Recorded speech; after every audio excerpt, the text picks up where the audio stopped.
공부 꿀팁 알려드리는 수학쌤입니다. 여러분, 공부 시작할 때 가장 먼저 하는 게 뭔가요?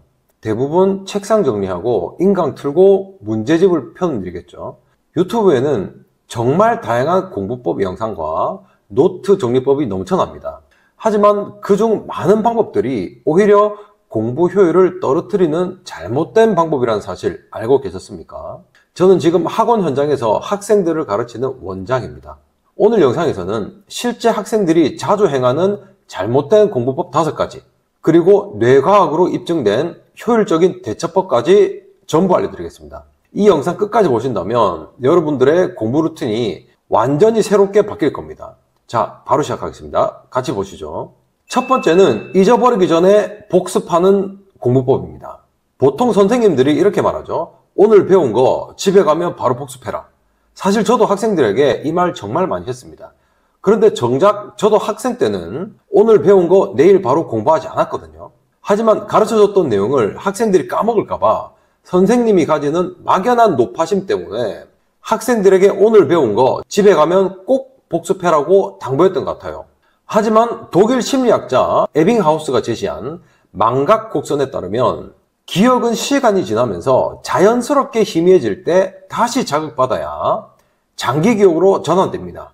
즉, 너무 빨리 복습하면 뇌는 이미 아는 정보라고 판단해 기억 강화가 일어나지 않습니다. 즉, 바로 복습하면 결국 까먹는 속도가 더 빠르다는 뜻입니다. 예를 들면 맛있는 음식을 오늘 먹고 내일 또 먹으면 그렇게 맛이 없죠. 하지만 그 맛있는 음식을 희미해져가는 일주일 뒤에 먹으면 개꿀맛인 원리와 비슷하달까요?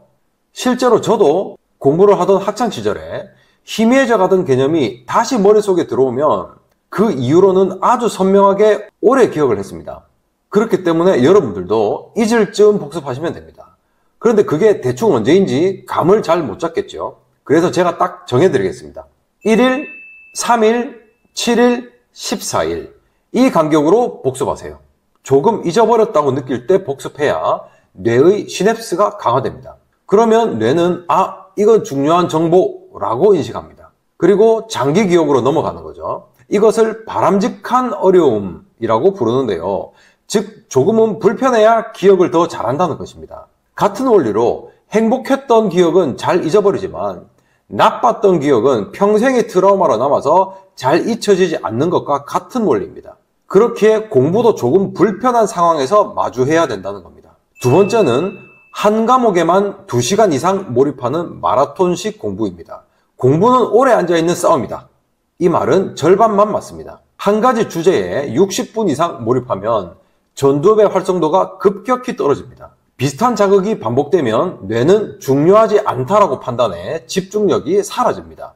이를 해결하기 위한 방법으로는 1시간마다 공부하는 과목을 바꿔주는 겁니다. 예를 들면 수학 1시간, 영어 30분, 과학 1시간 이렇게 주제를 전환하세요.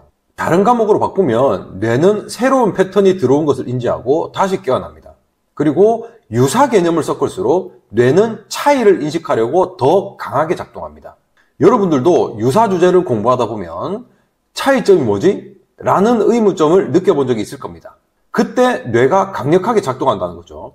그때가 공부가 제대로 되고 있는 타이밍이므로 그 시간을 적극 활용하시면 됩니다. 1시간마다 주제를 전환하여 공부하세요. 주제의 전환은 뇌의 자극이며 학습 효율을 극대화합니다. 세 번째는 이해 없이 외우는 공부입니다. 모르면 일단 외워. 이런 말 너무 많이 들어보셨죠? 곱셈 공식이라든지 공식의 암기라든지 암기는 일단 필요는 합니다. 하지만 무지성 암기만큼 비효율적인 공부가 없죠. 암기 과목 잘하는 친구들에게 물어보세요. 나는 무작정 암기해. 이렇게 말하는 애들 있던가요? 절대 없습니다. 한국사도 흐름을 알고 이해를 하고 외워야 되는 과목이죠. 연구에 따르면 이해 없이 외운 정보는 단기 기억만 자극하고 전두엽과 연결되지 않아 장기 저장이 어렵습니다. 결국 외웠다는 착각 속에서 고작 1시간 뒤 사라집니다. 그러면 이것을 해결하기 위한 방법은 무엇인지 딱 정해드릴게요. 그것은 공부한 내용을 친구에게 가르쳐준다고 상상하면서 설명해 보세요. 만약 친구가 없다면 친구부터 만드세요. 그렇게 친구에게 설명하다가 막히는 부분이 있다면 바로 그 부분이 이해가 부족한 영역입니다. 그러면 그 부분을 집중적으로 더 연구해야겠죠. 맞습니다. 이 단계까지 왔으면 이제 공부라는 표현보다 연구라는 표현이 더 어울립니다. 이제야 자기주도적 학습에 도달한 거죠. 명심하십시오. 친구에게 정확하게 설명할 수 없다면 그것을 이해한 게 아닙니다. 친구에게 설명하는 이 과정이 뇌의 연결을 강화하고 사고력을 단단히 세워줍니다. 네 번째는 음악을 들으며 공부하는 습관입니다. 이거 최악의 습관입니다. 학생들 중에서 조용하면 집중이 안 돼서 이어폰으로 음악 들으면서 공부한다. 이런 학생들이 있거든요. 미안하지만 이거 완전 개소리입니다. 노래에서 가사가 나오게 되면 언어 정보를 처리하기 위해서 좌측 전두엽을 사용합니다. 그런데 이 부위는 공부할 때 사용하는 언어 처리 영역과 같습니다. 실제 연구 결과로 가사가 있는 음악을 들으며 공부한 그룹은 무음 환경에서 공부한 그룹보다 기억력과 이해력 모두 현저히 낮았습니다. 결국 음악이 전두엽의 비중을 다 차지해서 공부가 될 수가 없다는 거죠. 또한 가사가 없는 음악이라도 반복적인 비트나 멜로디는 도파민을 분비시켜 공부했다는 착각을 유발합니다. 그리고 뇌에서는 음악을 들어서 생긴 감각적 쾌락을 성과로 인식해버려 그것이 공부했다는 성과로 착각하게 만듭니다. 음악을 들으며 공부하는 것은 그냥 나라가 허락한 유일한 마약을 하는, 그래서 이것에 대한 해결법으로는 완전한 무음보다는 백색 소음 또는 자연의 소리를 활용하세요. 그런 건 유튜브에 많습니다. 연구에 따르면 백색 소음은 ADHD 성량 학생의 집중력을 최대 20% 향상시킵니다. 더 쉬운 예로 완전 조용한 스터디 카페에서는 공부가 잘 안 되지만 사람들의 소리가 약간 들리는 도서관이 집중이 더 잘 되는 학생들이 있는 것과 같은 원리입니다. 특히 도서관이 공부가 잘 된다고 느끼는 학생들은 백색 소음을 틀어두고 공부하는 것도 좋은 방법입니다. 다섯 번째로는 완벽주의 공부법입니다. 즉 공부 계획이 끝나야 시작하는 사람들입니다. 노트를 다 정리한 후에 공부할 거야. 문제집을 다 풀 줄 알아야 복습하지. 이런 말은 겉보기엔 말이 되는 것 같지만 사실은 회피입니다. 완벽주의자들은 작은 실패에도 자신감이 급격히 무너지고 시도 자체를 늦추는 경향이 있습니다. 공부를 시작하기 전에 환경을 완벽히 갖추려는 태도는 뇌의 도파민 보상 회로를 계획 단계에만 머물게 해서 정작 행동 단계에서는 동기가 고갈되어서 실천을 할 수 없게 합니다. 공부하기 전에 책상부터 치우고 해야지 하다가 결국 공부 안 했던 경험 분명히 있을 겁니다. 이것을 해결하기 위한 방법 딱 정해드리겠습니다.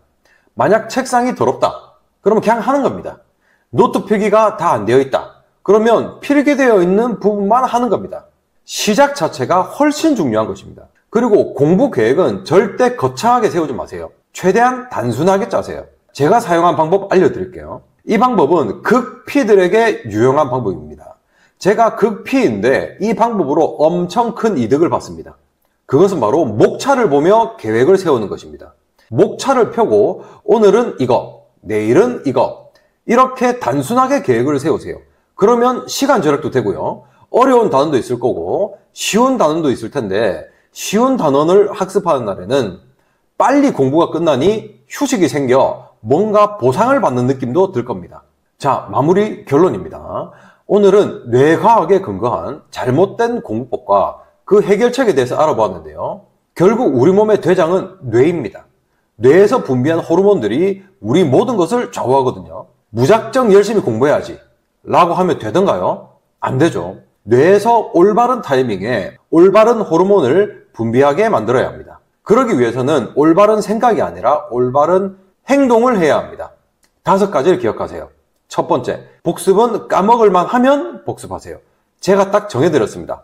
1일, 3일, 7일, 14일에 같은 것을 또 공부하세요. 두 번째, 한 과목을 1시간 이상 공부하지 마라. 전두엽의 활성도가 떨어진다. 그렇기 때문에 국영수를 각각 1시간씩 번갈아 가며 공부하라. 세 번째, 외우지 말고 이해하라. 이것을 해결하기 위해 친구에게 설명할 수 있을 때까지 연구하라. 네 번째, 음악 듣지 마라. 미친 짓이다. 대신 백색 소음이나 도서관 같은 장소를 활용하라. 다섯 번째, 완벽한 환경을 굳이 만들지 마라. 공부 계획도 단순하게 세워라. 공부는 엄청난 기술이 필요한 게 아니라 습관과 행동에서 시작됩니다. 오늘 소개한 5가지 습관, 작지만 강력한 변화의 씨앗이 될 수 있습니다. 오늘부터 실천해보세요. 복습의 타이밍을 지키고 1시간마다 과목을 섞어 공부하고 이해하며 설명하고 음악을 들으며 공부하지 말고 완벽한 환경에서 공부하려 하지 말고 그냥 당장 시작하는 것. 그러면 뇌는 자연스럽게 반응합니다. 그 작은 실천이 여러분을 목표에 한 걸음 갈 수 있도록 이끌어줍니다. 지금 이 순간부터 시작해보세요. 구독과 좋아요 부탁드리고 다음 영상에서 뵙겠습니다. 감사합니다.